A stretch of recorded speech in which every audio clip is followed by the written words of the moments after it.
Alright, so I've been meaning to make these videos for a while, a couple of months. What happened was a friend of mine was talking about sacrifice, how we needed to be more like Jesus. And I asked him if that meant that I should sacrifice myself to appease myself. And he got mad about that. Usually me and this dude get along great, but he's a pretty hardcore Christian, and I'm an atheist. So, but it's weird. We can like pick on each other in other areas. Like he used to be a Marine, I used to be in the Navy, so we'll fucking razzle each other for that. But then he'll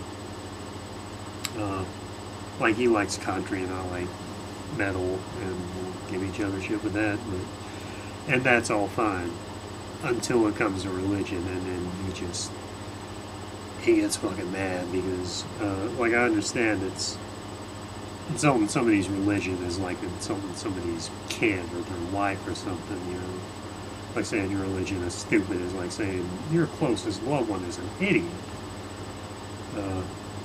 So I understand how it can upset people, but anyway, he challenged me to read the Bible with an open mind, of course, and to come back to him and see what I thought, I guess. I think he thinks it'll convert me,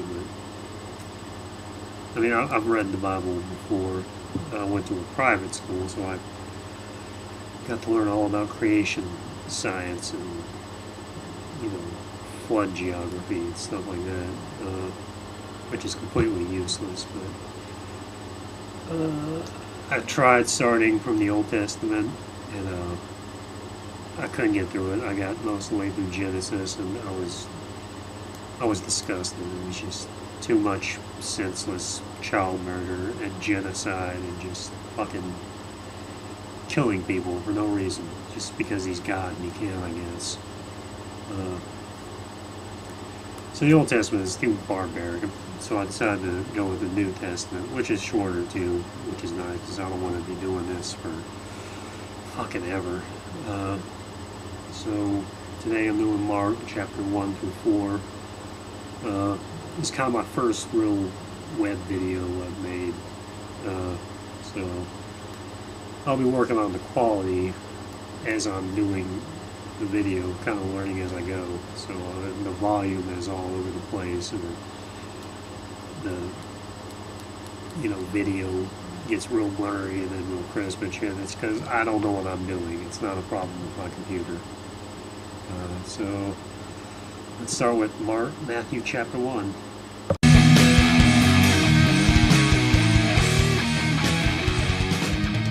Alright, so started with the New Testament. I was going to start from the Old Testament, but it's too barbaric for me. Too much child murder and genocide. Plus, everyone says the New Testament is the nice God. So I decided to go with that. Plus, it's a lot shorter, and I don't want to just fucking be doing this for the rest of my life. So starting with the New Testament, look at Matthew chapter 1. Like the first half of the chapter is just genealogy, just from Abraham to Joseph to not Jesus, because Jesus isn't related to Joseph. He's not Joseph is the stepfather, right? So that was pointless somewhat. But anyway, from there, kind of the narrative starts that Joseph is engaged to Mary, and Mary's pregnant. So Joseph, of course, is considering divorcing her, but then Joseph has a dream, and in this dream he's told that the child was put there by the Holy Spirit and will someday save mankind from sin. And why wouldn't you believe a dream like that? Joseph even justifies it by linking it back to vague Old Testament prophecy. And that's kind of all the rationalization he needs. It must be the Son of God. So they go ahead and get married and have the kid and name it Jesus. And that's chapter 1.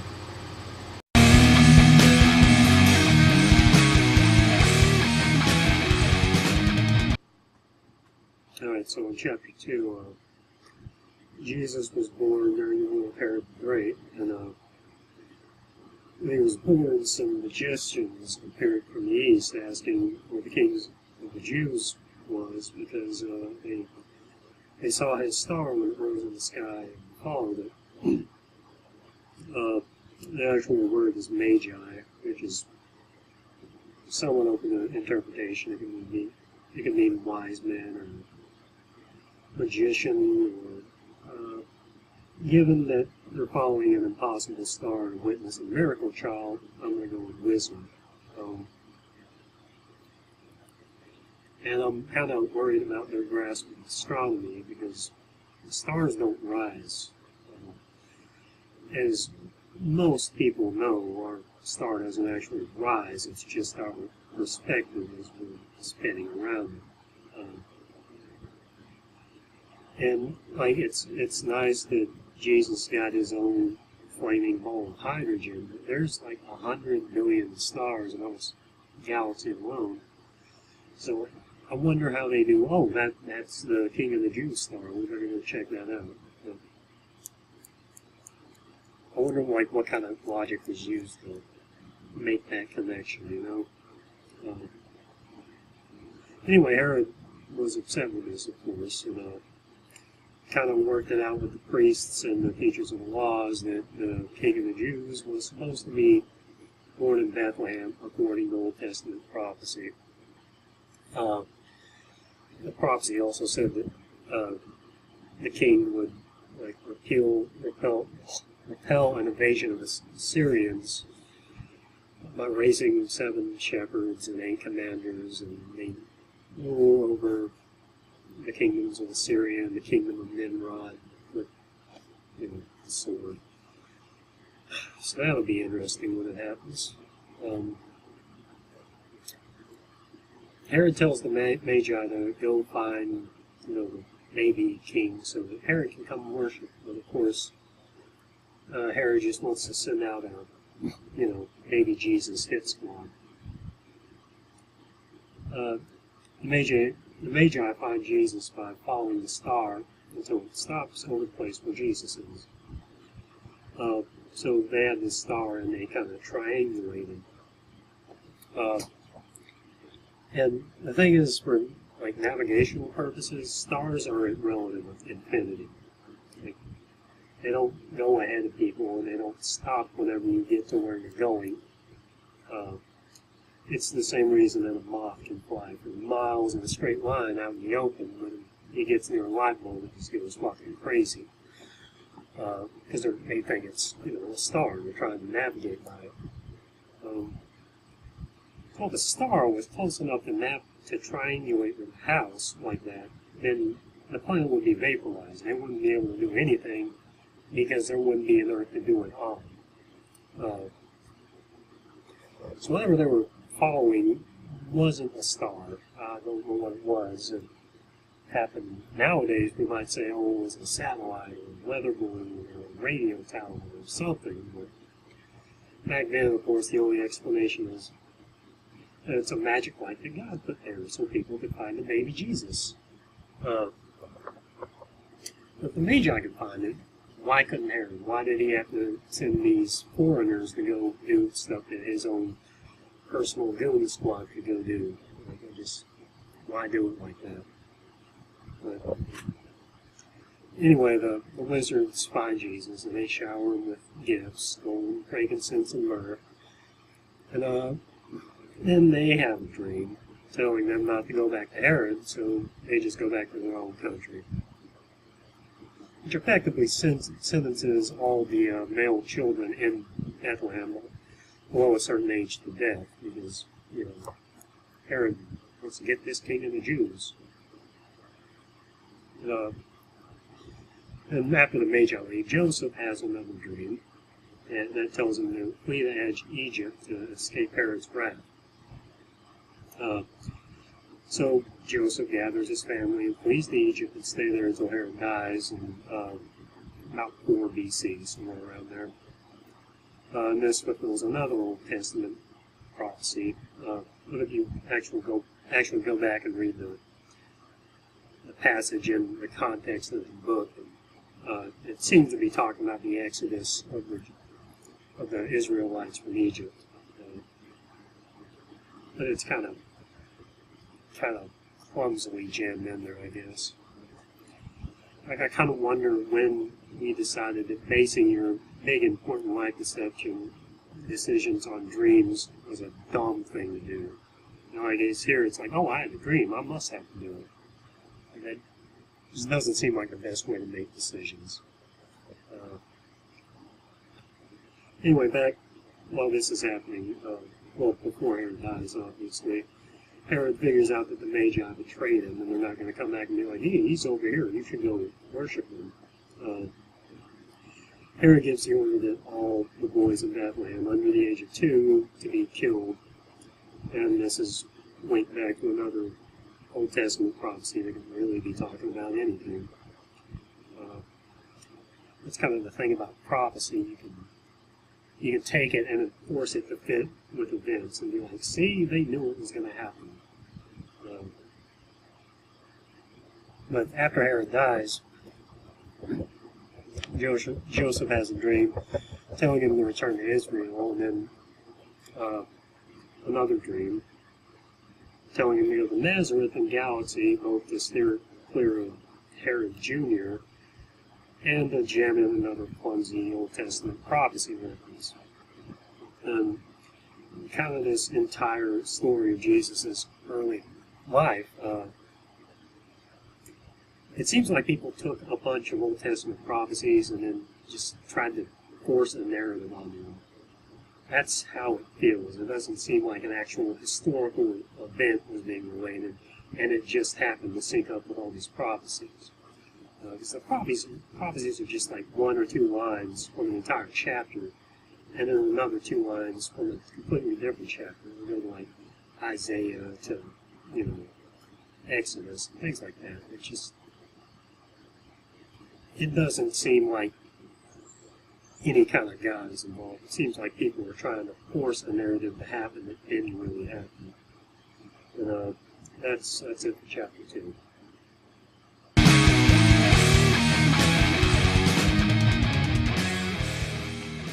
Alright, so moving on to chapter 3. Elsewhere, John the Baptist is preaching in the wilderness in accordance with the Old Testament prophecy.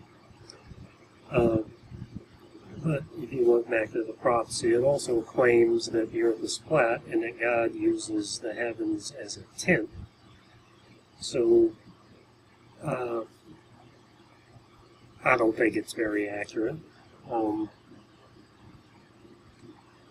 As John's preaching, some members of the established church, Pharisees, Sadducees, come along, and he starts screaming at them, calling them vipers, and claiming that every tree that does not produce good fruits will be cast into the fire.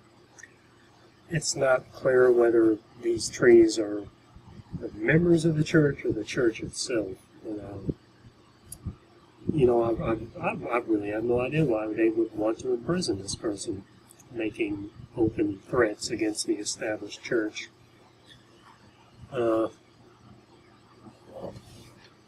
Anyway, John's preaching that somebody's going to come along whose sandal straps he's not fit to tie, which is, of course, Jesus, who does come along and is baptized by John. And at this point, the heavens open, and the Spirit of God descends like a dove, saying, "This is my Son, whom I love, with him I am well pleased." Is this some kind of rip in the fabric of reality? I've been trying to figure out what it would look like, like, I know back then they thought the firmament was like this dome about 10 miles up that all the stars were stuck into, and on the other side was the waters. But that's not really how the universe is it? So all I can think of is some kind of terror in the sky, right where Jesus was being baptized, is some kind of Doctor Who shit or something. But you know, if you're going to announce that to the world, if you're God and this is your son, and like this is the big moment, this is the beginning of the most important story that will ever be told in history. This is the fucking good news, and you're just announcing it to a psychotic religious fanatic and his cult members. Like if I was God, I would send an angel to everyone on earth, or a bunch of historians, or some people that were not in the fucking Judean wilderness that could maybe verify it later. You know, I'm sure they had Greek and Roman historians that might have written something like that down had they known about it, or had it happened. Jesus is then led into the wilderness to be tempted by the devil. I'm not clear if this is like the Satan, master of all evil, Lord of this world, or this is the Lucifer from the Old Testament that was kind of God's prosecuting attorney. Anyway, he's out there to tempt Jesus, and Jesus has been out there for 40 days and 40 nights, hasn't eaten, and the tempter says, if you're the Son of God, turn these stones into bread. And Jesus says, man shall not live on bread alone, but on the Word of God, but also on bread, just so we're clear. I'd probably argue that you can live a lot longer on bread than you can on the Word of God. I'm pretty sure you can test that empirically. Then Jesus is taken to the highest point of the big temple, and the tempter says, if you're the Son of God, cast yourself down, and God will send angels to save you. And Jesus says, do not test God. But, like I said, if this is the same character from the Old Testament, like the book of Job, then it's kind of his job to test God. Of course, Jesus would know that. He's the Son of God. Jesus is then taken to the top of a mountain and shown all the kingdoms of the world, which you can totally see from the top of the mountain.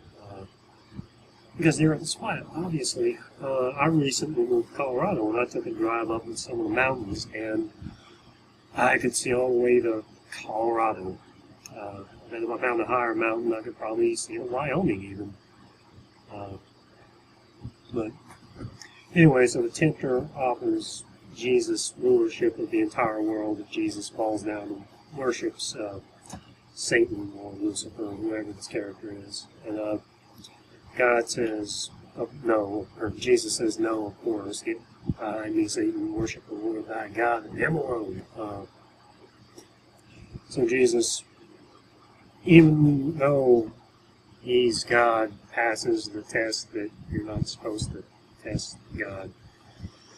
But anyway, angels show up and take care of him. You know, like even considering the impossible elements of the story, the entire thing makes Jesus just seem like a guy, like a prophet maybe with magic powers like Moses and them used to have, but not the Son of God, and certainly not God. The mainstream Christianity seems to assign to you like that. The Trinity, God is three and God is one thing.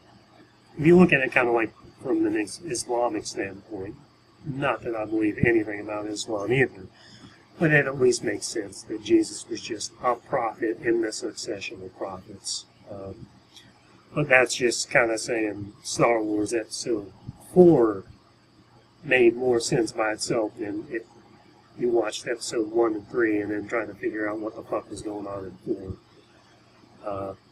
It just kind of, you can choose between nonsense and impossible nonsense. Those are kind of your choices. Jesus then finds out that John the Baptist is in prison, and he decides to go to Galilee and live in Capernaum for the purposes of clumsily forcing another Old Testament prophecy into the narrative, and begins his ministry. And I wonder, like John the Baptist, this is the guy that heralded the coming of Jesus, the guy that baptized Jesus, a genuine, like, prophet of the Lord. And Jesus finds out, he's captured, and runs away. You would think Jesus would have some kind of magical powers that could save John from prison. But no, he's just going to flee to Galilee. While Jesus is walking along, he comes across Simon, who would become Peter, and his brother Andrew, fishing, and tells them to put down their nets and follow him and come fish for men. I would need more incentive than that to give up my livelihood and leave my home and everything that is important to me, I've actually been trying to get some henchmen for a while now, and just saying, hey, you should be my henchman, doesn't work. So Jesus must either be just really charismatic, or his apostles are really gullible. I don't know which, it doesn't actually say. He then finds the brothers James and John on a boat with their father, and they, of course, go over and start following him immediately, leaving his father to take care of the family business, because, honor thy father and mother, except when it's inconvenient. In which case, I guess you can leave them to fend for themselves. Jesus then goes on and preaches throughout Galilee at the synagogues, proclaiming the good news of the kingdom, which, other than it's near, really hasn't been elaborated on. It's just kind of like they're talking about what's going on, but not the actual what he's preaching yet. It gets into that soon. As word spread of his teachings, people begin to follow him and bring sick people to him to be healed. Demon possession and seizures and paralysis and stuff. Which is nice for those couple of people, but it seems kind of small scale to me. I mean, if you're the son of the creator of the universe, why are you just healing like a paralytic here, leper there? I mean, you could just be like, as soon as somebody converts to your teachings, they get cured of their ailments. It would be like when a cleric casts an area of effect heal spell, then like anybody around just gets healed, It'd be like one of those guild sign-up things, like sign up for the Guild of the Martyr God King and gain +3 to disease resistance. But I guess the best way he could have shown that he was the Son of God was to heal a couple of people that don't really know anybody of importance and probably don't know how to write things down, and just make sure nobody will ever be able to verify that this happened, or that it even was said to have happened outside of this New Testament, which is the only place where it is really documented. So that's it for chapter 4. Next up will be chapter 5, Sermon on the Mount.